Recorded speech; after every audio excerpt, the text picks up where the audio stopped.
Hi guys, welcome to How to Solutions YouTube channel. In today's video, I'm going to show you how you can insert logo in Word document.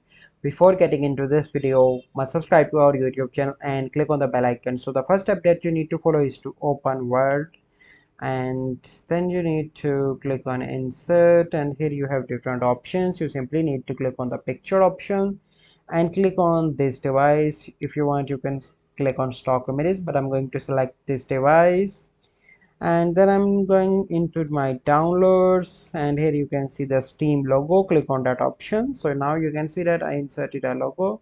So you can do that. So let me make it smaller, and if you want, you can move that logo anywhere in the Word like I am doing.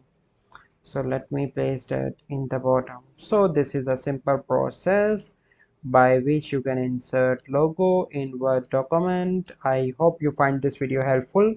If you find this video helpful, must like this video, subscribe to our YouTube channel for future videos. We'll see you in the next video. Thank you. Have a good day.